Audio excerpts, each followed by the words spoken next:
nature can be unforgiving. She cares not who you are, so the weak and the strong are each just as susceptible to her whims. Keep your raincoat handy because you're going to need it as we get ready for the PCA Sim Racing Series 14 Club Class. And you'll see it all live here on RaceSpotTV. Hi, I'm Joe Peak, and with me in the booth tonight is Ron Mons. Behind the scenes is our director, Hugo Luis. We're thrilled to have Princess Cruises as the 2025 PCA title sponsor. As the official cruise vacation partner of Series 14, they provide exclusive offers, including world-leading itineraries across a fleet of 17 elegant ships, sailing to more than 330 global destinations. Reach out to the PCA concierge team to book your next adventure today by calling 833-679-2188. Well, we are now well past that halfway point in this season. Ron, we're into Aragon. And getting into the final stretch of races from this season, only 3 more hours of racing action left to go between now and the checkered flag at VIR. But here at Aragon, it is going to be a test. This is the wet and wild round for all of the PCA. Already saw it in the Pro Class race yesterday here on RaceSpotTV. You're going to see it once again here tonight and all throughout next week too. Aragon is usually a bit of a unused track on iRacing. I think this will only be my second ever broadcast of a race here at Aragon. Throw rain into the mix of that, and you have got a really, I think the word of the night will probably be confusing. Nobody really knows how to make heads or tails of this place, let alone with the rain. Yeah, and they're in the warm-up right now, and the rain just started as the warm-up began. Now, it's looking like what was going to be looking like intense rain has lightened up at least a fair bit at this stage on my radar, so hopefully it shouldn't be chucking it down too much. We won't be able to show you, but just a heads up on the championship. Right now, Ryan Cowley comes in today as your points leader. Kellen Heimbecker behind by about 90 points, so a healthy lead for Ryan Cowley at this stage coming into it. And, of course, we've also got James Martin up on the top as we'll go through the grid in just a little bit. You can see the drivers at least getting a little bit of practice in before they get to the race, but it does look like that rain will continue to pick up as we get ready to head to that grid. You know, I think the practice is going to be the most important thing for these competitors to try and have a good night here. I just mentioned how Aragon doesn't get a whole lot of use, doesn't get a whole lot of love here on iRacing. We'll have to see if these drivers have used the practice time as well as they can. Well, up at the top, Mike Matson will sit on the pole with Kellen Heimbecker next to him in the front row. John Gibson will start from third as Jonathan Reber will be fourth, and Alan Owens will start from fifth position. After that, it is Richard Woodruff starting in P6. Row 4 has Ryan Cowley, our points leader, all the way down in seventh. Jake Gerbino is in eighth as Jarek Gregory is in ninth, and then the top 10 are rounded out by James Martin. Then it's Greg Streltzoff in 11th. Robert Neville will be on the outside of that sixth row in 12th. Peter Sigourney starts 13th, and Christopher Hopkins in the 14th position. After that, in the 8th row, it's Scott Bowers P15, Jeremy Hall P16. Mark Doran starts 17th, and then Steve Komatz is the last of your first 18 drivers. Rex Jarawala starts 19th today. 20th position will go to Charlie Fair, and you've got Dean Chapman on the inside of the next row, flanked by Anthony James there, 21st and 22nd. Nathan Abuhaka will be 23rd with Kevin Orr in 24th. Pretty big field today, as we've got 25th for Anthony Carbone Jr. and Peter Krumer in the 26th spot.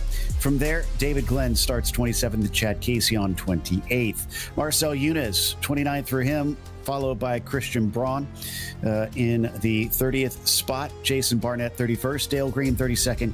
And Christopher Sherburne, 33rd. Gary Reese brings up the last of the field as already drivers are ready to go. And it does look like it's starting to get heavier, that rain. So at least, unlike last night with the pros, it makes the tire choice a little easier, Ron. Yeah, probably going to be an easy choice. Stick with the reins. Stick with the reins. You don't want to turn your Porsche into a boat. That's probably going to be the main agenda for these racers tonight. All right, coming off the final turn, they head towards that start-finish line with Matson in control.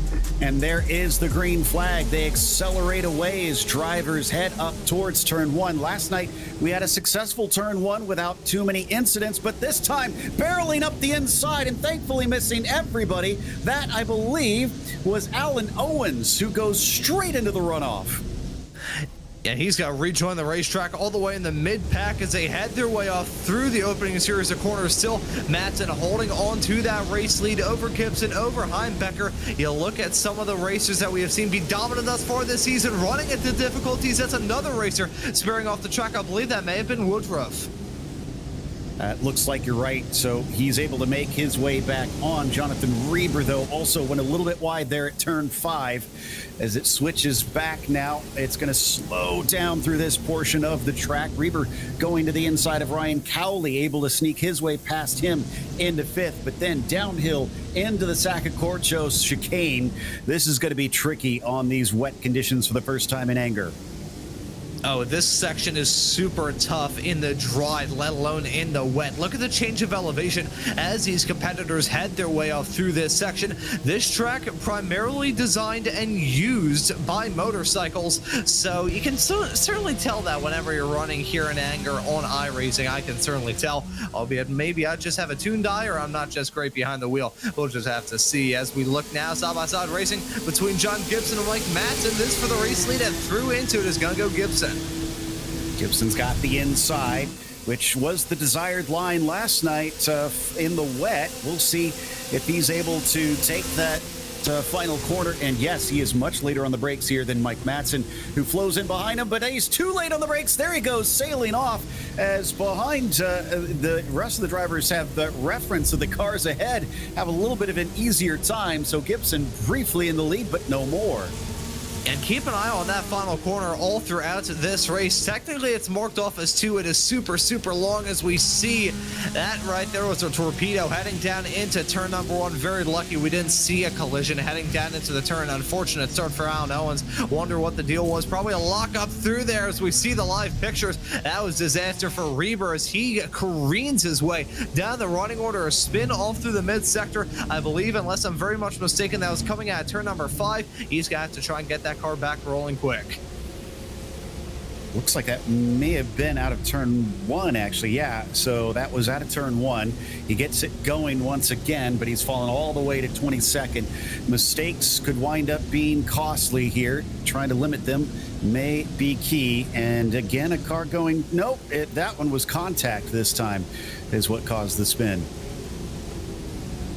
Unfortunate moment heading down into turn number 1, one of the heaviest braking zones on this lap. The outer configuration that we are using here at Aragon tonight. That turn 1, a good overtaking opportunity, but with the rain, it can also be a big slip and slide as we see Gary Reese heading down into the runoff area. I mentioned how this track is primarily used by motorcycles and designed for that style of racing. Thankfully for these racers, we have a whole lot of asphalt runoff area to work off, which will most certainly be used throughout this race. Ooh, a little bit of contact there between Abuhaka and Reber. More contact between them. That sends them both across into the barrier. They bounce back into the racing line. His car's scattered to avoid, some of them even going completely off track. I think that was James Martin, who thankfully was able to keep from becoming a wreck himself, but he lost position, having to take off the circuit to keep from getting collected. Yeah, that back straightaway, a good spot to try and get some moves done. We've already seen it, but can be a huge choke point as we take a look to see that bit of contact. 2 cars fighting for the same piece of real estate. Sledgehammer hits into that inside barrier. Side-by-side racing up in the front. Ryan Cowley off the back of 3 straight wins, looking to try and make a win number 4 here tonight. He's duking that with Gibson for the top spot. Gibson round the outside, coming through turn 2, up into 3. A little bit of an off-camber, uphill corner, this one. But look at that. He finds the grip, and he is able to get ahead of Cowley. Matson sits back in 3rd, watching this incredible scrap just in front of him. Maybe trying to see if he could insert himself into the equation, if any of them make a little bit of a hiccup through here, but no such luck. Gibson leads, Cowley 2nd, Matson 3rd still. as they head their way now down into turn number 7. What I always felt like is a tough corner to try and negotiate with, at least from my time driving around this circuit, is that's David Glenn. He goes off into the runoff area down into turn number 1. As I said, the heaviest braking zone. Keep an eye on those braking zones because they're going to be tough. You think about turn 1, turn 5, turn 7, 8, 9. This section that they're heading through right now will be a real choke point for these competitors, and we saw it early on, and we'll be seeing a lot of it throughout this race. Keep an eye on that final corner. Right at the start of this race, we saw drivers running off wide through there. It may not be the heavy braking configuration like they have for other layouts of this circuit when that straightaway continues on down into a hairpin, but that section with that long turn that comes out of nowhere, really tricky to try and match the speed and get slowed down just enough whereby you can still keep the momentum rolling, but not just spear off the track either. Gibson with the lead this time, and he makes the corner on this lap, thankfully. Learned his lesson last time through. Cowley now down to second. Matson dropping off a little bit. You can see the gap is Cowley as well, going wide off that final turn. Streltsov has a chance to maybe try and attack into third place. Defensive move from Matson will deny him, at least for now. Oh, and Gibson's off. Yeah, very deep into the turn for Gibson. He's going to come out in second. Once again, the runoff area in turn number 1 here at Aragon seeming to be very hungry for these drivers' cars and their rating. Let's see anybody else that's going to spear off the track in that section. Gibson, just the latest victim of the turn 1 debauchery. And let's not forget that they do have an incident limit, so all these runs into the paved runoff are not going to be without consequences. We had one driver who finished second last night with 24 incidents. It's 25 at which you get DQ'd. You got to be careful out there. Oh, you really have to. We're already seeing these racers kind of walk around on eggshells in this race. We've seen a decent amount of it already, and hey, we still got 53 minutes of racing action left to go. These competitors, I can't even say they have to treat this race as if they're walking around on eggshells. You gotta treat this race as if you're walking around a minefield. There are so many different spots where if you make a small little mistake, a small little trip up, whether it be missing the apex by a matter of feet, maybe clipping the painted lines around this racetrack, whatever the case may be, a small mistake can have big consequences. So keep an eye on these competitors just trying to keep it on the road. That's going to be the main race. Never mind their competitors. The main battle they got to worry with is a battle with the racetrack and the conditions. Wheel to wheel between Streltsov and Matson. Once again, this is for third position. Streltsov with the outside and brakes a little bit earlier, coming down into the final corner, trying to square this one off. I know they're going in shallow, but we do have to remember, much like in real life, if there's been rubber laid down, it's not ideal to try and run on that line in the wet, Ron. Oh, it really is not. I know from my own experience racing in karts for as long as I did, I was very lucky to say that usually whenever I was racing, it would be on a fresh track where there wouldn't be a lot of rubber put down. However, the one time that I did get an opportunity to really race on a truly rubber down track with rain in the mix, it was basically a slip and slide. That's Dean Chapman. Went way deep into the turn. I was expecting him just to go through that smooth and go off into the runoff area once again, but no, contact being made. That's the first instance of that we've seen down into 1. There have been so many close calls. We started this race with a close call of that same nature, but first bit of contact, let's see, carrying the speed off in the turn, off into the dirty stuff. That's the problem with this racetrack. As much as you want to stay off the racing line, the other parts of the racetrack are going to be just as treacherous, if not even more treacherous in some aspects. Just locks it up down to the turn and nothing he can do but go straight and make contact. Anthony James riding on board with 26th place, coming up the hill out of turn 3. This is into 4 and 5. Talked about how tough these corners are. It's a series of kinked entries, curved braking zones, not ideally where you want to be dealing with a lack of grip. Now, I've talked about already in reference to the runoff areas, how you can tell this track is designed for motorcycle racing. The turns themselves also kind of give that same feeling too. A motorcycle can handle those curved braking zones a little bit better than cars can, especially when you throw rain in the mix. These drivers have a test on their hands at any part of the racetrack. Could be the turns. Of course, it's already been in the turns where we have seen a lot of drama, but the braking zones have been tricky as well, as we see just the difference in braking markers for Richard Woodruff, who's running right in front of Jake Gerbino, heading down into the final two turns around this racetrack. Look at how early Gerbino hit the brakes heading off into that corner, said, you know what, I just want to take it easy. And it's also so tricky just to find your markers as well. We always talk about in rain racing the visibility issues. These racers have those windshield wipers cranked up to the highest setting they can, just to make sure they can see about 5 feet in front of their cars. If you got a lot of spray, it is going to be just a giant white wall. You'd be better off trying to look through a brick wall to try and find your braking markers than you would be looking through the windshields at certain points of this racetrack. Yeah, I get the feeling that early braking is just because he couldn't see exactly where he was. You saw the spray down the backstretch, the high speeds definitely kicking up a lot of water into the air. On board now with Dean Chapman, as we saw earlier, the little bit of drama into turn one, still trying to make up for it. And is actually back to where he started this race, interestingly enough. But we are seeing a lot of gainers and losers since the first 10 minutes have gone through. Just in front of him, James Martin has been hassling Carbone Jr. just in front of him. 1, 2, 3, line of stern down into turn 7 with Anthony making Martin making a big defense on Chapman, but Chapman gets by anyways. Yeah, this middle sector, so twisty, the twistiest and most technical section of this track. May not seem like it, but this is the spot to get those moves done. Once the speed starts to crank up, that's when you gotta worry about just spearing off the road instead. So I think if there were a spot where I would want to go for a move, it probably would be heading off through the mid sector of this track. We've already seen that in this race, just saw it there. Drivers deciding to battle in the slow and technical parts of the racetrack instead of the high speed, flat out blasts and the heavy braking zones, because those usually are the best overtaking spots. Here, on the other hand, with the rain playing a massive factor in these weeks in the PCA world, that is the complete opposite. You don't want to go for a move off in there. A little bit of side-by-side down the main straight. This is 4P6. Woodruff versus Gregory. Gregory's going to brake much, much later, but he's on a very shallow line. He's not going to make the corner. Neither is Gerbino ahead of him. Gerbino keeps the spot, though. Woodruff back ahead of Gregory. And a lot of drivers discovering how tough it is to try and find that brake marker here onto some of these more heavy braking corners. Drivers still jockeying for positions in this group, but doesn't look like anybody's making a pass this time down into 5. Yes, as we continue to see these drivers battling for some of the final spots inside of the top 10. Always like seeing Kellen Heimbecker out there on the racetrack, just because I like the Auto X is Racing sign on the other side of it.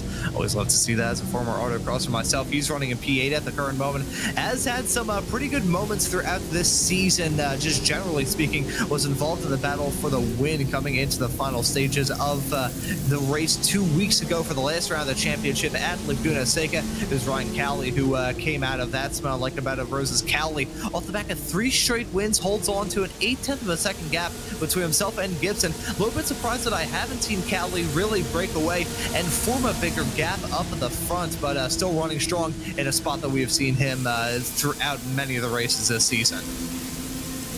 I think it's just the difficulty being the first to the scene on a lot of these corners without reference on where to brake. It certainly kept him on his toes as oh my goodness, massive accident, huge accident here. Is that down at the end of the straightaway? How in the world did that happen? Oh, that's Gerbino.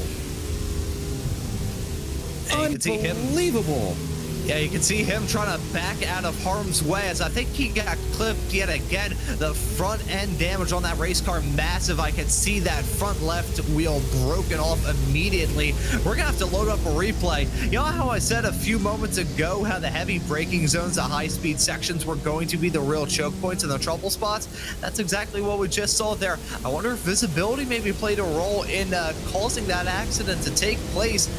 That was a wild one for sure, and we're not even 15 minutes into this 45-man long race. Let's take a look at it, pick our way through the smoke and the drama. No, he hit the paint.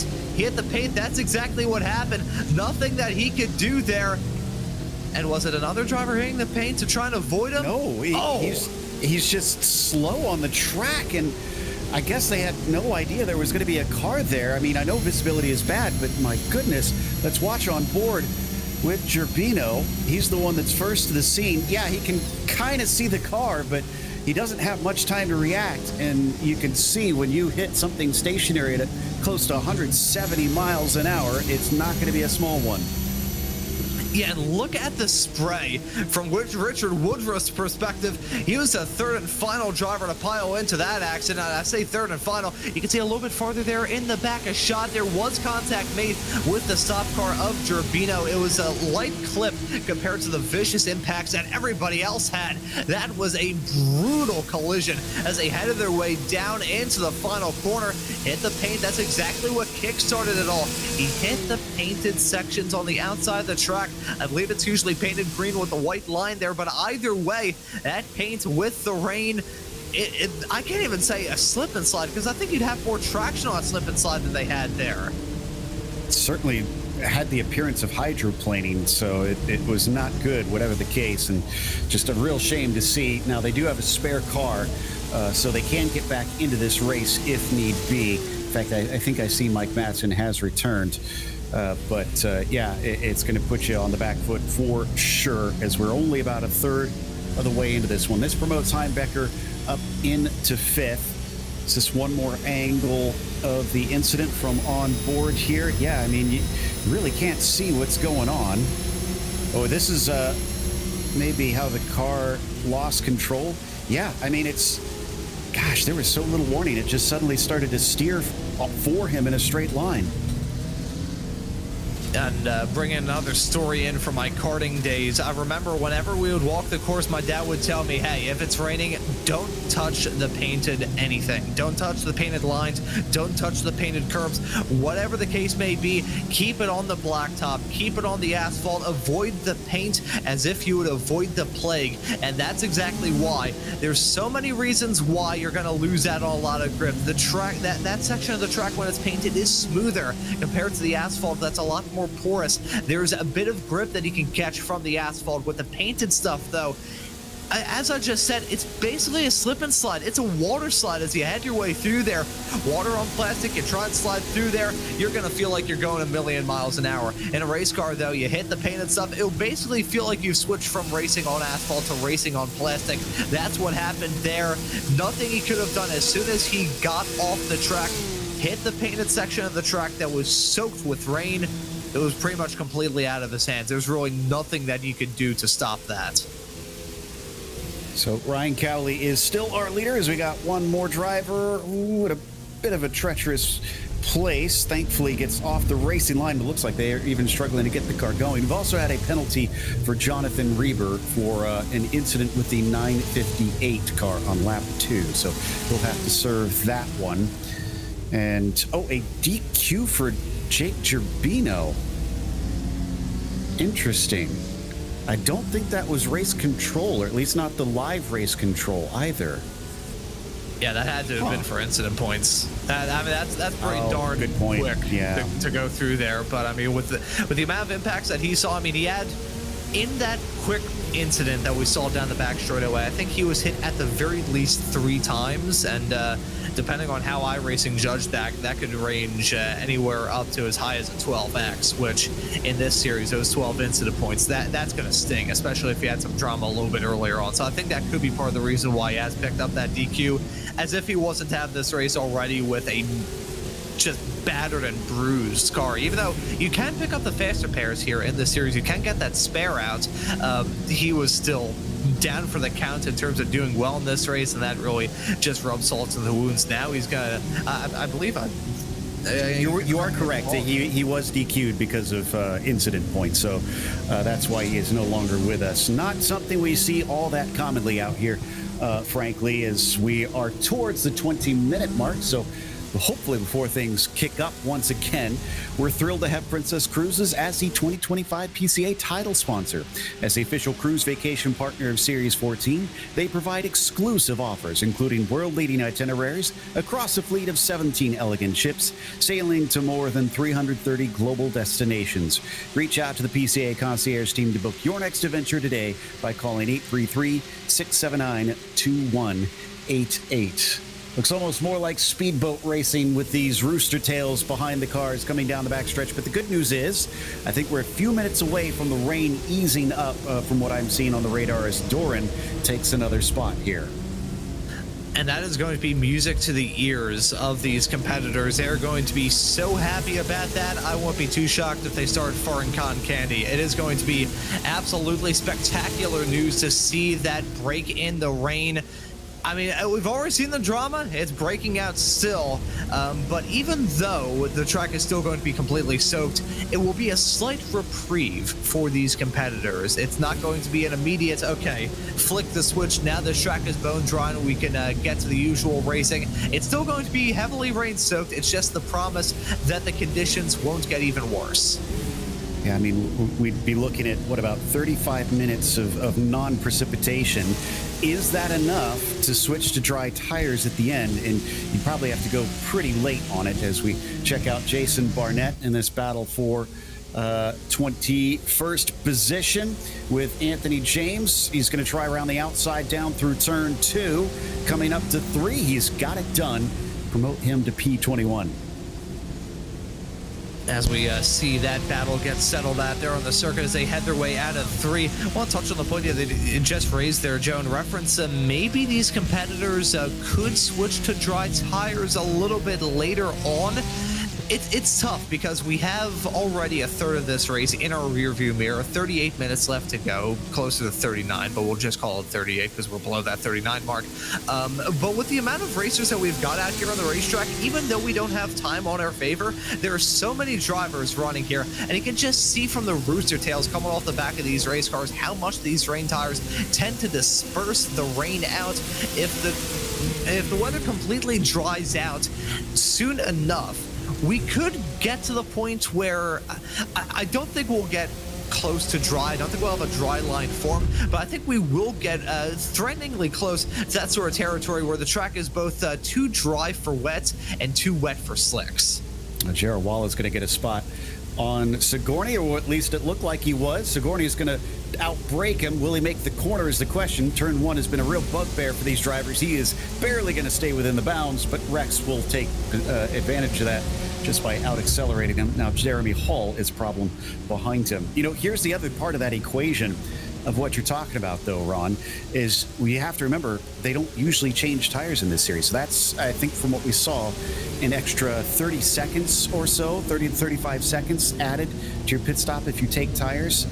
Is 35 seconds enough of a loss to make up on those dry tires at the end, or do you gut it out on the wets to the finish and hope that that's enough saved time to keep you ahead? You know, honestly, if it were me, I would probably just bank on the rest of this race being run on wet tires. You know, based off what I said earlier on, I'm not entirely sure if this track will get to the point where it is so dry that the dry tires would be a viable option. And plus, with that time penalty that you have to take by switching on to those dry tires, taking tires in that pit stop, maybe it's just me. Maybe I'm a bit on the cautious end and not too experimental. If it were me behind the wheel of these race cars, first off, I probably wouldn't be in this race anymore because I'd probably be in the wall. But if I was in this race, I had to worry about the strategy. I would probably just tough it out in the reins all the way through to the very end. But that's just the way that I would see it. You know, I'm not one of these racers. I don't have the talent behind the wheel of these racers. I just run my mouth into a microphone. But if I were out there, I would probably just stay on the wets all throughout. I'm kind of with you. I feel like from what I saw last night, sticking with the wets is probably going to be the right call But we'll have to wait and see. We aren't even out of the weather yet, though we're getting very close to the end of it, where that band on my radar is just about going to be coming across the track and finishing up. Meanwhile, we got a little bit of side-by-side action between Komatz and Hall. Komatz ahead, but he's on the outside. And if he can get that throttle down, which he does, he's going to stay ahead of Jeremy Hall in that 210 machine.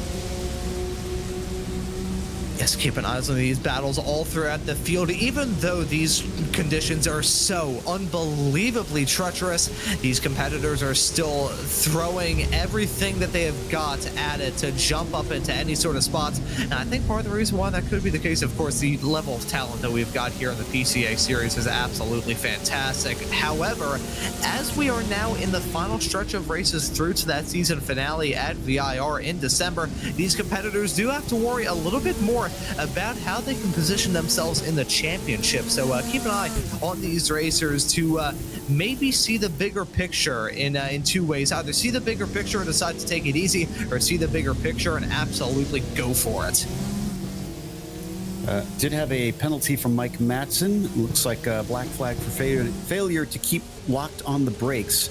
So contact with the 113 and 934. I believe that was the massive accident that we saw on the back stretch there back on lap 7. In the meantime, back down that back straightaway, we continue to watch this battle. I think that's Gerald Waller potentially in front of him. That's Steve Komatz, it looks like, that we're following in the 210. So that's Sigourney just in front of him. Gerald Waller, though, not that far up the road as they've come into the final corner. 35 minutes left, and it looks to me, nope, it looks like we do still have a little bit of the rain. Thought maybe it stopped for a brief moment. It is certainly a heck of a lot lighter, though. I mean, compare this to the conditions that we had at the very start. I wouldn't say it was monsoon, but it was most definitely a shower that this racetrack was enveloped in. Now, though, the only real rain in the air outside of a couple of spots every now and then, you just see a little bit of it from that camera shot as they headed their way through 2 and 3. The only real mist in the air is just the mist coming off the back of these cars. And I said a few moments ago when we first started talking about the rain beginning to ease up, how it's not going to be the complete solving of all of these racers' problems, but it is certainly going to be a very welcome bit of news indeed. The conditions going to be a little bit better. These racers going to be feeling a lot better about their chances, and this racetrack is only going to get better from here. So we'll have to see who's going to rise to acclaim and be able to make the most out of these changing conditions as the track gets drier. And we have started to see some sunshine in a few of these shots as well. So we've been following Steve Komatz, showing you what it's like from his perspective, not just within the sim, but really watching his rig. You can see him struggle to keep that power down as the wheel bobbles back and forth in places to try and keep it from losing traction. Still chasing hard with a face full of spray. Can't see a darn thing down this straightaway. And that's a horrifying view, just being completely blinded, heading through a very, very fast section of this racetrack. I mean, these racers pretty much at terminal velocity as they head their way down there. Komat's probably going to gain a spot as Peter Sigourney goes wide off through the final corner, and he is going to lose out on P10, maybe, as they're still side by side, hanging their way onto the start-finish straightaway. Komat finally gets that move done to jump his way up into 9th, and now Sigourney going to feel some pressure from Jeremy Hall, who looks for a move on the outside of him down into 1. Once again, a racer feeling the burn of that final turn, and he runs wide again, heading through 1. Jeremy Hall going to try and take advantage of that in the 060 car and sweep around the outside through 2.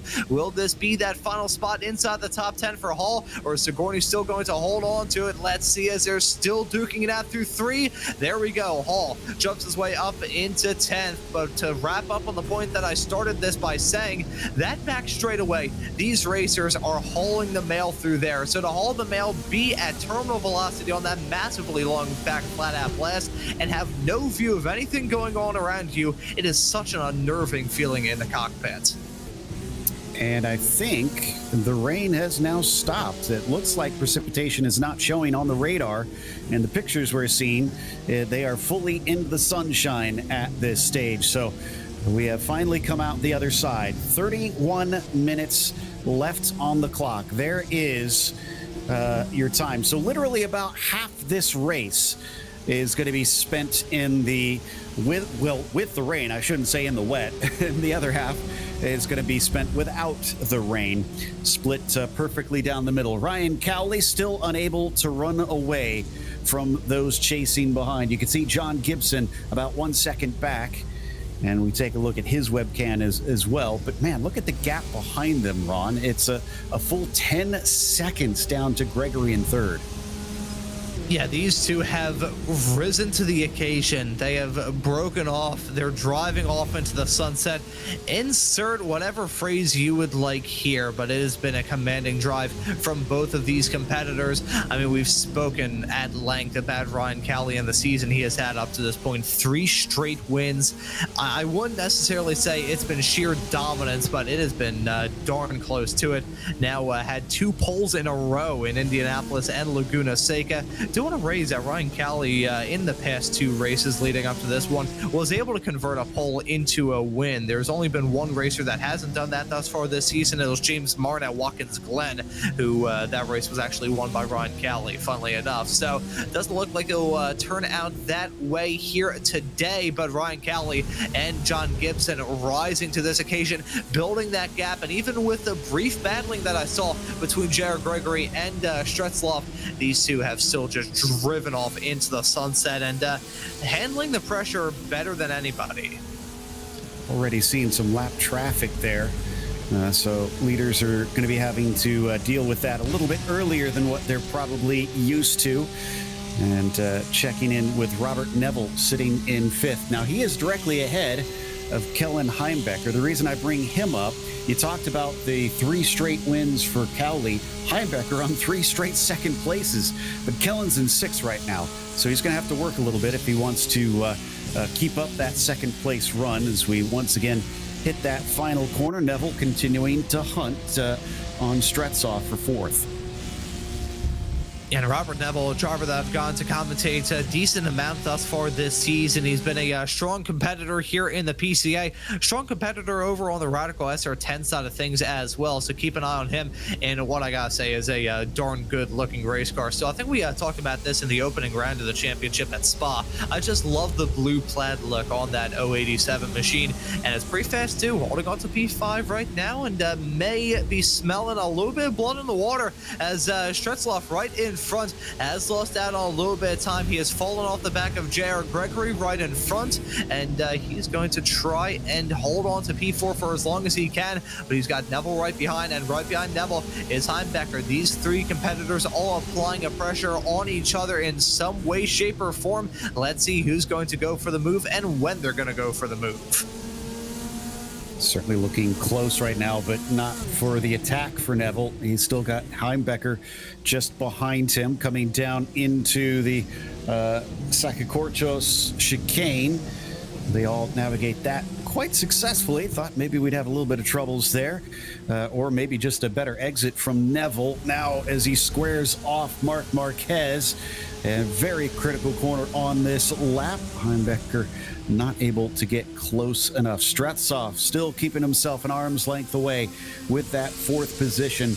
He's not alone himself. I think it's about a 1.5 seconds up to Gregory. So they could catch up to a podium position if they buckle down. Yeah, so buckle your seatbelt in and try and keep your nose to the grindstone. Who's going to be able to come out of this race with a good result? Let's just find out for the final 27 minutes. All of these racers slowly but surely converging in on each other as the gap between Gregory and Stretzloff goes down. The gap between Stretzloff and Neville goes down, and Heimbecker still trying to reel in these racers as well. Right behind though, Rex Jarawala and Scott Bowers have just swapped spots. So the driver of the 7 of Jarawala jumping up into P7. Very fitting for him. I think that may have been a move heading off through the final corner as we see they're running nose to tail down the start-finish stretch into 1. But yet again, the final turn striking another competitor. But I do want to raise this, something that just popped into my head here, Joe. Look at the spray. It is certainly thinner. It's not gone, but it's a heck of a lot thinner than it once was. You're right. It is going away pretty quickly. The real question is, how much moisture is on the track? When is that crossover point going to be worth putting on those slick tires? But you were right. Bowers went wide in that final turn, and Jarawala picked that one up pretty easily. Meanwhile, things remaining oh so close between 4th, 5th, and 6th. Heimbecker looking as close as ever, but still unable to do anything with it. Very different lines between all three of them coming through Marquez. Who's got the better idea? Who gets the launch? And onto this massively long back straightaway. Such a good slipstream opportunity. Even with the spray in the air, it just shows you how strong the draft is. Who's going to be able to get a move done on who? Will anybody go for a move off into that final corner? We've talked about the challenge. We've seen the challenge already, but these racers going to go for it. That's a move from Heimbecker. He's tried the inside, goes for the outside, tries to just peek out there and maybe get in the head of Robert Neville a little bit. Doesn't go for the move as they head their way down through the final 2 turns, but certainly trying to play a little bit of mind games maybe as they head their way down the back straightaway. Just to touch on the point that you raised, Joe, kind of talking about the crossover points, it was 35 seconds that these drivers would be losing with a tire swap, if my memory serves me correctly. Is that the number that we'd be looking around? Somewhere in that range from what we saw.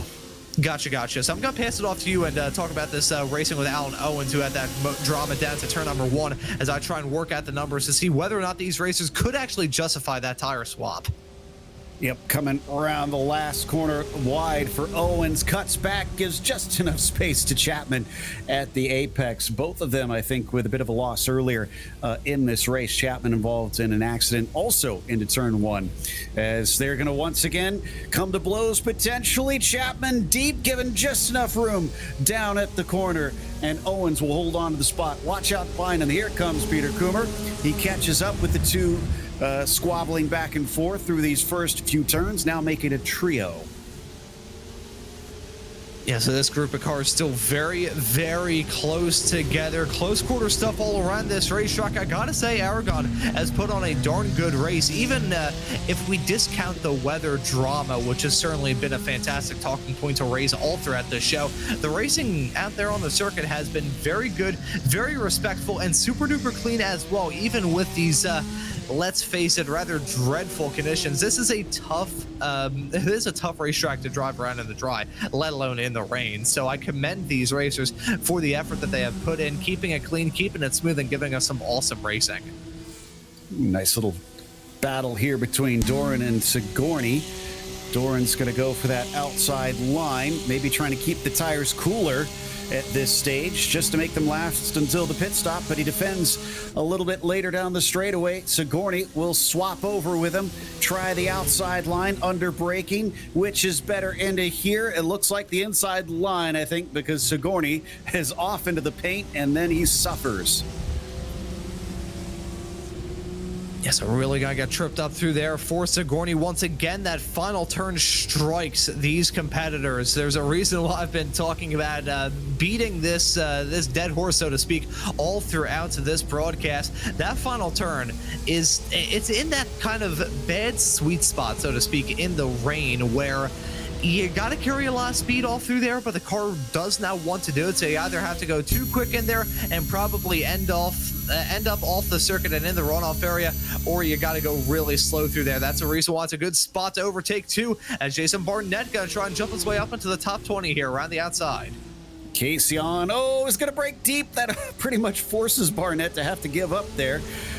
Didn't go too deep into the corner himself, but had no choice in that matter. Casion remains in 20th, ahead of him, at least for the time being. Third of the race left to go. We've had the sun for the last 10 minutes or so at this stage. We're seeing a lot less of the water being kicked up by these cars.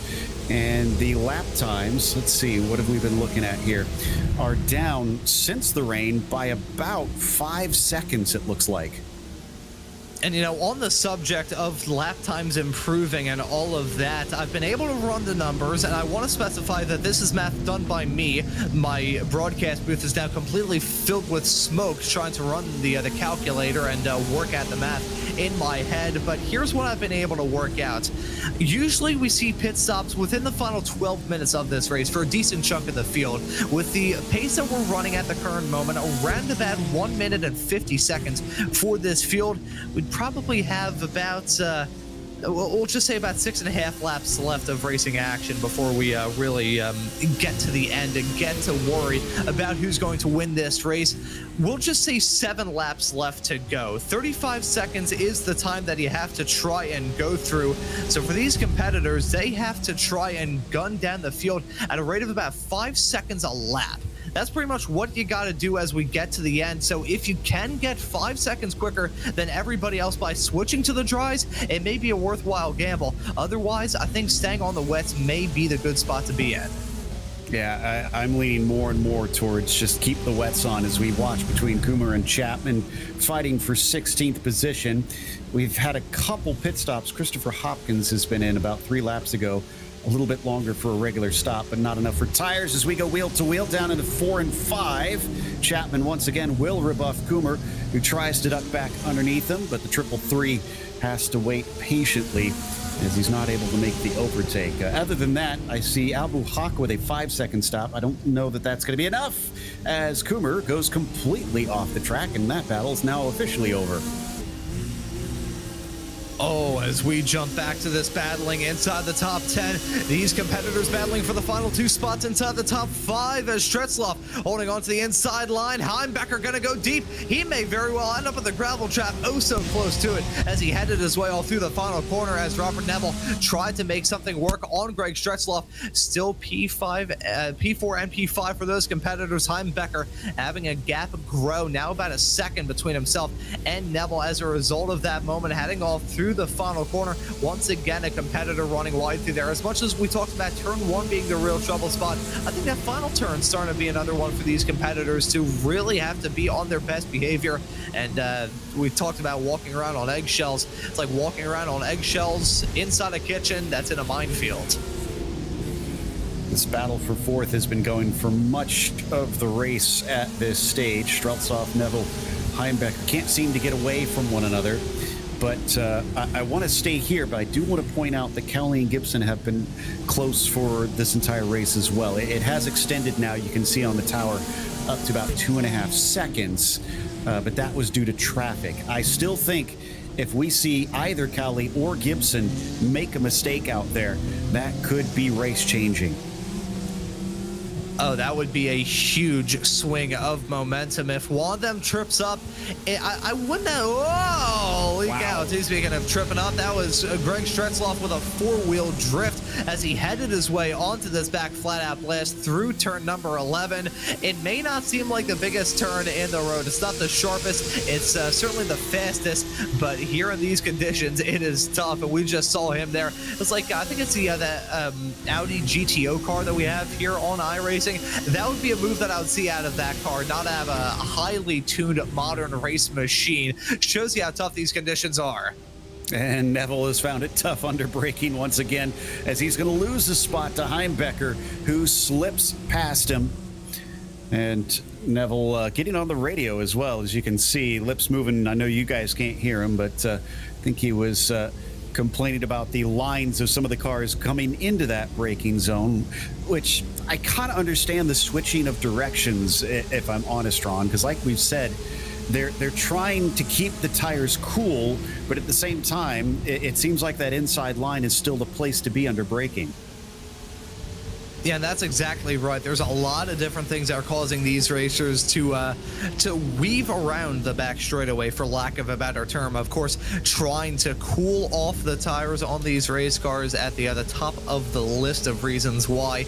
And, you know, just thinking about the drama we already saw heading down that back straightaway a little bit earlier on in this race can be a real choke point for these drivers. And saw a little bit of that just a few moments ago as they headed their way down the back stretch. So, we'll have to see everybody else and how they try and tackle this race. We talked about staying out there on the wets, and that looks to be the strategy that these competitors will go by, but making sure those wet tires don't get completely fried is going to be another worry that these racers have to think about too.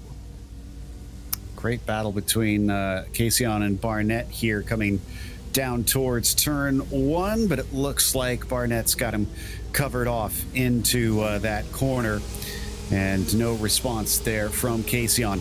Let's give a quick shout out to Princess Cruises before this race is over. They're the 2025 PCA title sponsor. And as the official cruise vacation partner of Series 14, they provide exclusive offers, including world-leading itineraries across a fleet of 17 elegant ships, sailing to more than 330 global destinations. Reach out to the PCA concierge team to book your next adventure today by calling 833-679-2188. This is a nice little scrap we've got going here.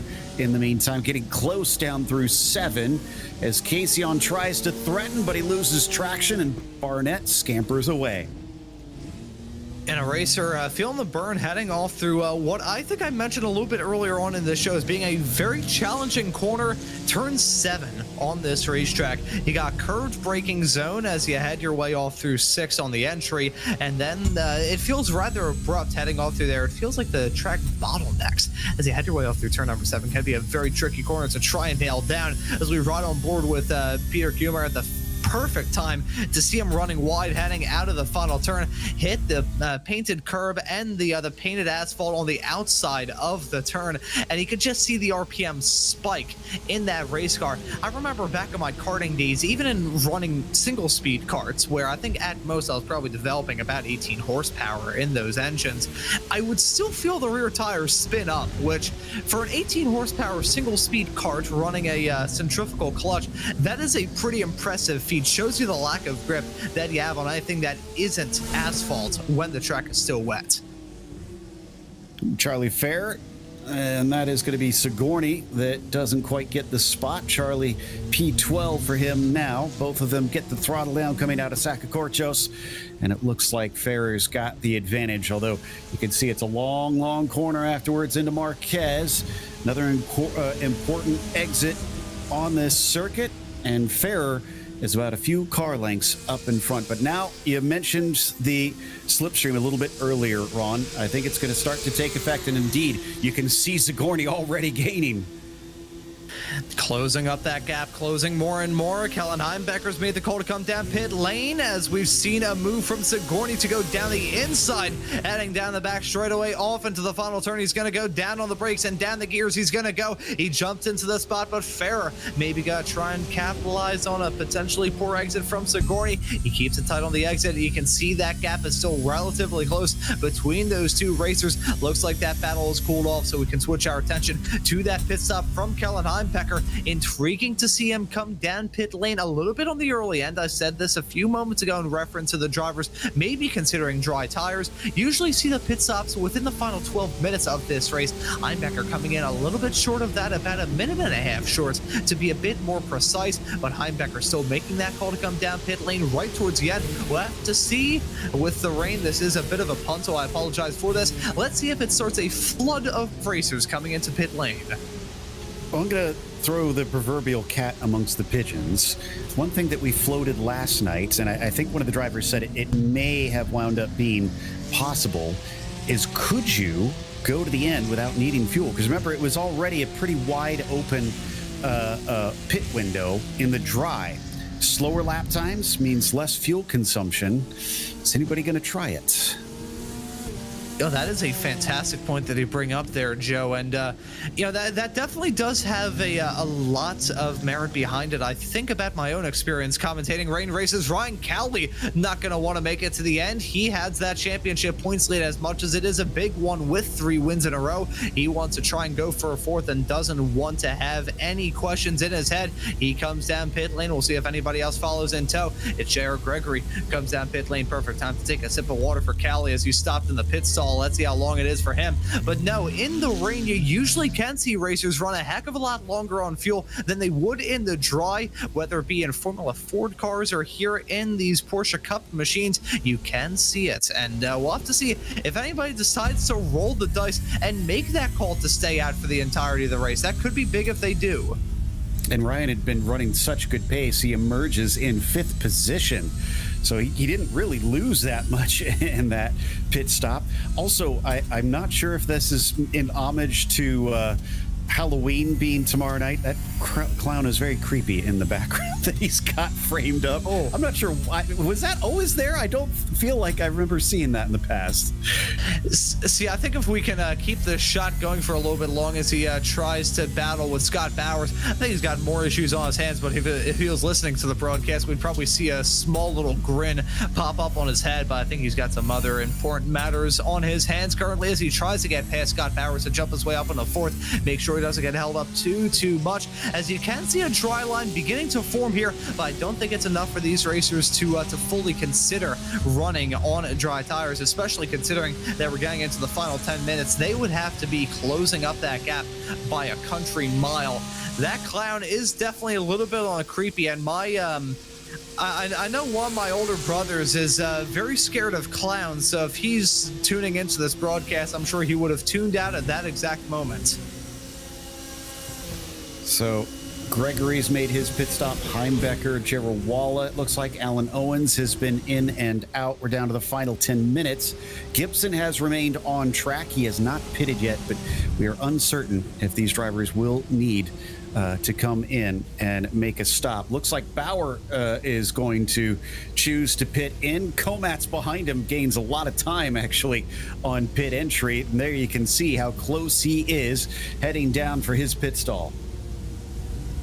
Now, I'm surprised we haven't talked too much about the pit entry and exit here in these wet conditions. There may be a dry line out there on the racetrack, but there certainly will not be in any parts of pit lane. Keep an eye on the exit. I saw a little bit of it as we were riding on board with Ryan Cowley when he came out pit lane. Got rather flirtatious with the white line on exit. One driver clips that and goes over it. You're going to pick up a penalty, and your race is going to go down the drain effective immediately. Let's see Steve Komat as we can see on board with his race car and see the steering wheel inputs. Look at how much steering wheel crank he's having to put in on that. The pit exit here at Aragon, usually a bit on the tricky edges, generally speaking. Add rain in the midst of that, and you can really be in for a world of troubles. I think Anthony James just picked up a black flag, and depending on where he is, that could have very well been for a pit lane infraction. And that was not actually. It's a dive bomb incident on lap 25 is what I'm seeing as the reasoning for that penalty for Anthony James. But you are correct that it's something to watch out for, because we had a driver last night, I can't remember which one, that got a drive-through penalty for an unsafe pit exit going over the line on his way back out. Gibson is in, and it looks like Streltsov is going to follow him. That's a lapped car in behind, and then the 495 of Jason Barnett also just finished his pit stop. Neville will continue on. 8 minutes left to go now. He leads. Yeah, now I want to keep my eyes on the number 13 of Ryan Cowley. How big of a gap will he have over John Gibson? Gibson's still in his pit stall. Cowley gets that move done, and Gibson is just now rolling down to the pit exit. That is going to be a very comfortable cushion for Cowley indeed. I think he extended on it ever so slightly from what it was when he came down in the pits, but it wasn't a huge gap at all. But Cowley doing everything that he's needed to do up throughout this race. Gibson, though, still want to give credit to that very colorful and nice looking 911 Porsche. Holds on to P3. It will be net P2 once Robert Neville comes down pit lane. But Gibson has put on a good drive himself. We were talking about how Cowley and Gibson were driving off into the sunset and extending a gap over everybody else. It takes two to tango in that regard. As much as we focus a lot throughout the season on Cowley, I think Gibson deserves some love as well, because he's put on a very good race. Yeah, he's been keeping him honest, so definite credit to the 911 machine.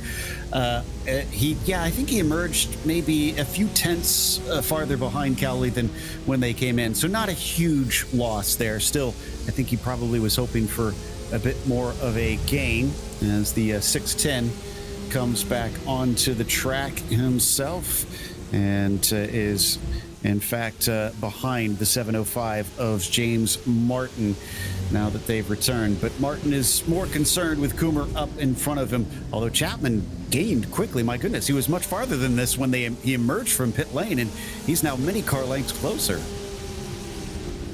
And Chapman doing himself many favors here, getting up to the back of these cars and gonna give himself a good opportunity to jump a couple of spots as we get into the final 6.5 minutes. Robert Neville is now down in pit lane. That'll give the race lead back to Ryan Cowley in that number 13 car. What a season has been for Ryan Cowley up to this point. I mean, if he can hold on to this lead, which, hey, the gap isn't insurmountable between himself and John Gibson, but if he can, this would be 4 wins in a row for Cowley. And think of the amount of tracks that he has won at and the wide variety of tracks that he's run at. Watkins Glen, bit of a drafter, old school American road course. It's kind of lumped in the same category as Laguna Seca, but Indianapolis and Aragon, very different racetracks compared to those two. All of them are different from one another. So if Ron Cowley can get a 4th win in a row, that would be a fantastic result from him.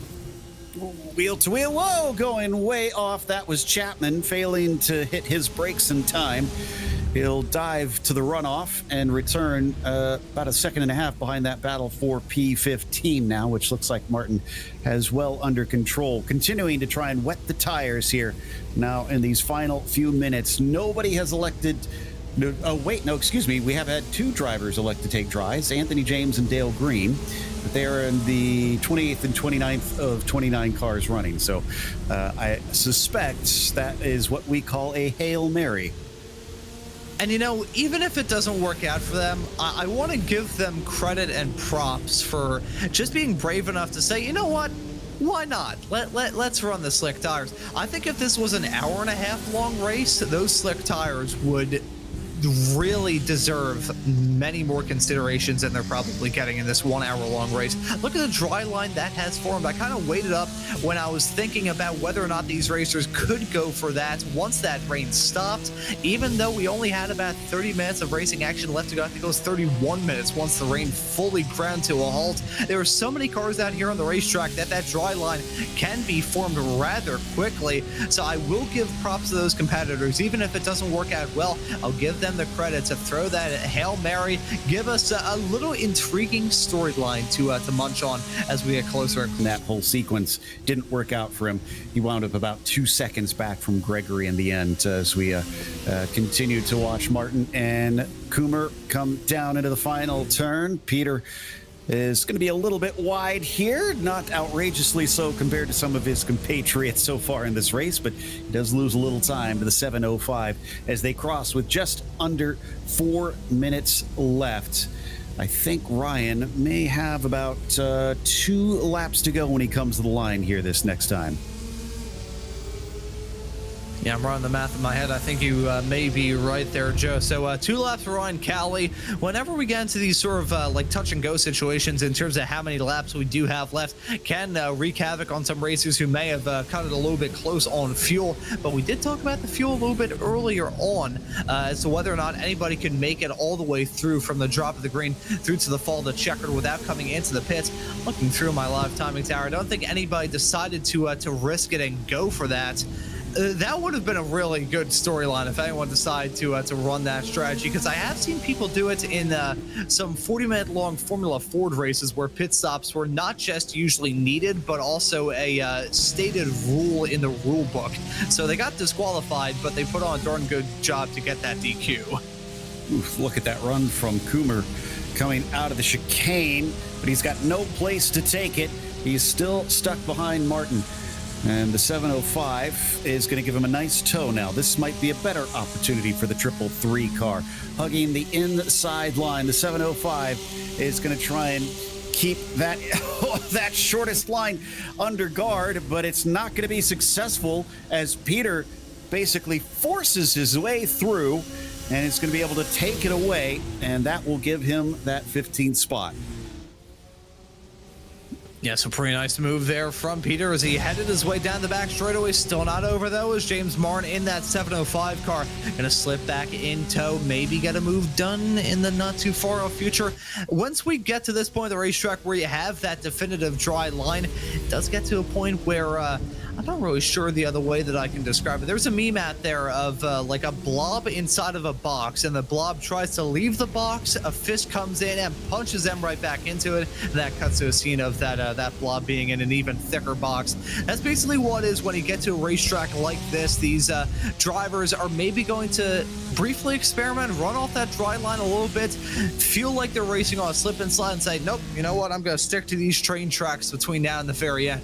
I wonder if we'll see anybody fall into that as we get to the end. Yeah, it's a good question. So how far has Allen gotten back up the order after his mistake? Looks like the 401 is at the 14th, so he's still 9 down from where he started. On the opposite end of the spectrum, Rex Jarwal is up 12. Started 19th, he is into 7th position. Been a phenomenal race for him. Christopher Sherburne started 33rd. He is in 13th, as it looks like we are to the last lap of the race now. So we are towards the end, and Ryan Cowley has just a couple corners to go, frankly. Yeah, Ryan Cowley only a few moments away from another victory this season, and if he can, it will give him a big cushion to fall back on as we get right to the very end of this championship. What a drive from him. What a drive from everybody. Props should be given to all of these racers for making it to the end as we got this battle at the 605 still duking it out. That's going to be Martin on the inside, and they got another friend coming in. Dean Chapman's going to make it 3 wide down the main straight, given the signal for 1 lap to go. It's the bravest of the late breakers who is going to get the spot, or no, they're all going to have problems. And unfortunately for Martin and Coomer, they have the worst of it. Chapman does make the corner, but just barely, and he's the one running away laughing. In the meantime, we got to go back to Ryan Cowley because he's on the back straight, as the 13 car, like you said, is getting ready for a 4th straight win. Just this last corner to go, and he's got a handicap of about 2 seconds over John Gibson. Beautifully managed race. Never looked like he was going to give this one up. Withstood the pressure, and that's going to give him a win here today in Spain. Yeah, and well done to Cowley. 4 wins on the trot. Some fantastic stuff there. Robert Neville gave it the old college try at the end. He runs wide. He's going to have a slide. He's going to spin out of the top 5. Kellen Heimbecker going to overtake him. Keep an eye on Jared Gregory, Rex Jarwala. They overtake him too. Neville going to be kicking himself after that quick little mistake, heading off through the final corner. You can see how disgusted he is at the very end. That final turn takes another driver out of a fight as he finishes this race, I believe, down in 9th. Heartbreaking stuff for Neville. Oh, and looks relatively upset after that one. I found out he was asking for review of potential blocking into that final corner, and he's asking for another look this time at the very end. I'm not sure. He didn't get it on the previous one. I don't think he's going to get it on this one either, unfortunately. And yeah, just a bit caught out, so I feel bad for him, but I'm not sure he has much to blame but himself in the end. As the last of them come around the line, Martin and Coomer going to wind up behind Chapman after he made a brilliant pass there at the end in the middle of a 3 wide situation. And we've got all of 23 cars finishing on the lead lap after 34 cars started. And frankly, I think we've only got about 28 or 29 that are going to be able to see the full race distance on this one, as Carbone Jr. is going to beat out Barnett just by a small margin here at the very end. And as the last of our cars wrap this one up, that gives us a chance to go through our results. And it's going to be Ryan Cowley, your winner for the 4th time in a row. This time, John Gibson, he was pretty close behind. In fact, he was the only other car really that could keep him honest this entire race. Greg Streltsov does take a 3rd place. Kellen Heimbecker will wind up in 4th as Jared Gregory claims a top 5. Rex Jarwala in 6th and Scott Bowers in 7th. Steve Komatz was P8. Neville with his late race slip up had to fall all the way to 9th. No top 5 for him today. today. Jeremy Hall rounds out your top 10. From there, it's Mark Doran in 11th, Peter Sigourney in 12th, Alan Owens, unfortunately only 13th today after a mistake. Lap 1, turn 1 set him on the back foot.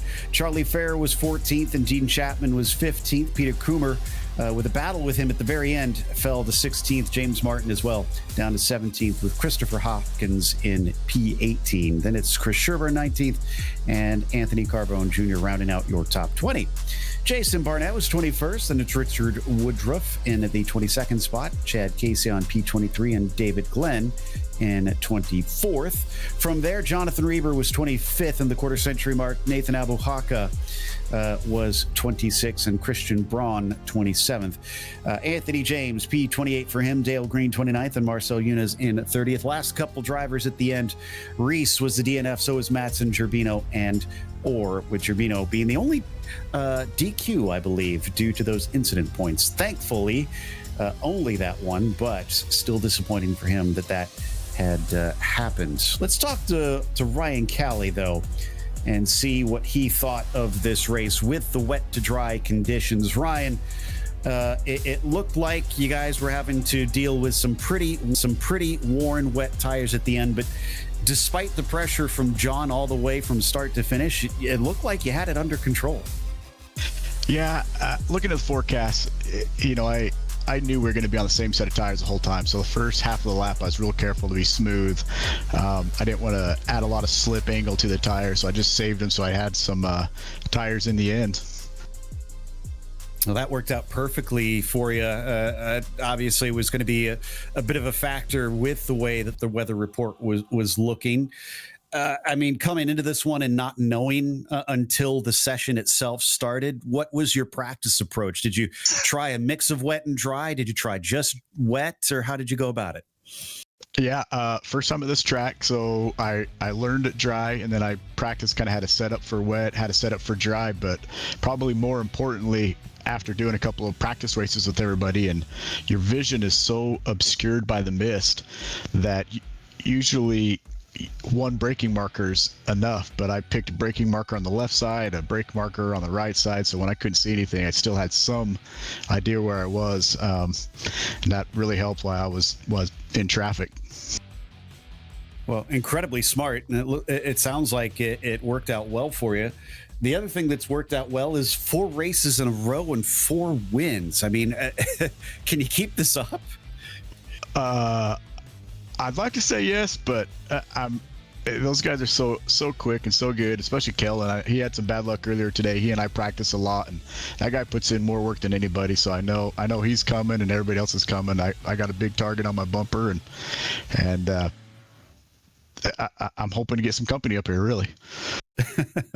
I like that you're looking forward to the competition. One last question before we go. Is the clown because of Halloween tomorrow? Because we're a bit creeped out. You don't like Snuggles back there cheering me on? It had us on a little bit on edge. I'm glad he helped you to win. Go and celebrate with Snuggles. Thanks, guys. That was Ryan Kelly with a good sense of humor here just before spooky night in the U.S. Sounds like we got another driver to talk to as John Gibson is ready to chat with Ron Mons. And John Gibson now joining us here in the broadcast booth. John, welcome in, and thank you for joining us here in the booth. It was a darn good drive for you all tonight. P2 at the very end. How was it out there here at Aragon? Oh, it was a really challenging race. I wanted to give a little shout out to Nicky Chan, my coach. He's taught me a few things, so I really appreciate that. But boy, oh boy, you had to keep your eyes on the road, your hands on the wheel, and your foot on the pedals and on and off to keep it in that heavy rain. It was a lot of fun and interesting to try and find the grip. Yeah, see, I'm usually in the camp that absolutely adores running in the rain. I remember back in my karting days, my dad used to call me a mudder because I always loved running in the rain.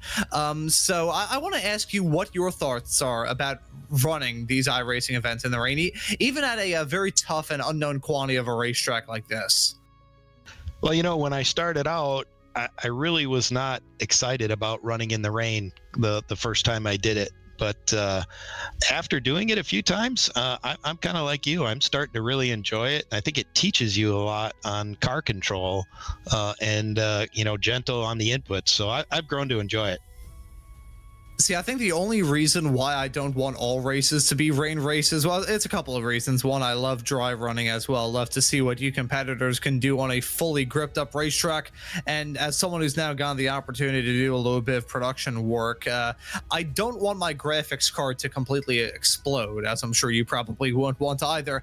But John, I also want to ask you about this racetrack as well, because this is rather unused on iRacing, but we'll ask you about this circuit. Rather odd. Yeah, this was an interesting one. Typically, if you're on a well-used circuit, you can find some reference laps and things like that. Where here, you couldn't do that. But I actually found the circuit fairly enjoyable and had a lot of flow. And I was able to kind of get it faster than some of the other tracks I go to that I haven't run before. So I actually liked it. Yeah, I think even though this is only my second ever broadcast of a race at Aragon in my coming up to 3 years of broadcasting iRacing events, it's a fun track to drive around, fun track to broadcast on, and hoping that we can say the same about the next race of the season, going to be running off at Zolder next time out. What are your thoughts heading to that track in about 2 weeks' time? That's another new one for me, so I hope it's as enjoyable to learn as this one. One last shout out to the steering committee and Princess Cruises for putting this series on. I really enjoy racing in it. And thank you for joining us here in the broadcast booth, John. Congratulations on the P2, and looking forward to seeing you out there at Zolder next time out. Thank you. Look forward to it as well. Yeah, that we certainly are. That right there was John Gibson, our P2 finisher in this race at Aragon. I'll pass it back off to you, Joe. Yep, because we've got Greg Streltzoff to wrap up our interviews. And a third place is impressive enough coming from 11th spot on the grid. But Greg, I think what impressed me more, you went from 11th to 5th in the first lap. How in the world did you manage that? Thank you very much. Before I answer that, I just want to thank the community for welcoming me. This has been such a great experience. And to answer your question, I got lucky. I picked my spots at the start. I went to the inside, and a lot of people were very respectful. I had room. On the back straight, on the first lap, there were a couple cars that lost control or something, and I was able to barely make my way through. I thought for sure I was going to get collected. I want to go back and look at that. I definitely got some good luck, but I'm super thrilled to be here. Thank you. And in the end, it becomes a third place, but it looked like you didn't quite have the pace to keep up with Cowley and Gibson. Are you going to be going back to watch theirs and see what you can pick up and what kind of speed you can find? That's a great comment, great question. After I got into P3, I was really struggling with a couple of things. And when JR Gregory got around me, he showed me a few things. Honestly, I had a lead follow from him, and I picked up some stuff. But in the beginning, it was really tough because there was so much missed. It was really hard to follow anybody. It was a lottery in a way to not hit somebody in the back. So I was super thrilled to survive. And then to your comment, yes, I will definitely go back. I always go back and look to see what I can learn. Racing in the rain is such a difficult thing. It seems like you're doing pretty well to learn because, like I said, that podium was definitely awe-worthy coming from as far down on the grid as you started on this one. We heard mentioned that Zolder is the next race. Have you raced there much? What's your feelings heading over to Belgium? I have not. I mean, I've driven it, but it's not one of my top favorite tracks. I'm excited for VIR, which is one of my favorite tracks. This track that we were just on, I really didn't know it either. I spent a lot of time working on it and learning it. And I'm glad that we had a couple of warm-up races so I could learn a lot from I made so many mistakes in the practice race. So I really worked on that to not make those same mistakes in this one. So for that next race, thank goodness there's 2 weeks, because I'm definitely going to have to do all my homework. All right. Well, study up and again, enjoy the celebrations of a well-run race for today's event. Thank you very much. And again, I want to thank the community. What a great group these people are. Certainly enjoy getting to cover the races. That was Greg Streltzoff, your third place finisher in today's event. So with that, a big thank you to everybody. And don't forget, we will be back in 2 weeks' time for November 13th for the club class here at Circuit Zolder. Should be fun to watch. We will be back for more Aragon and more rain next week when we come back Wednesday night, November 5th, for the sport class. A big thank you to the steering committee from us as well, and also to our team tonight, Hugo and Ron. Thank you as well for watching. And I'm Joe Peak. Until next time, race clean, race hard, and we'll see you on the track.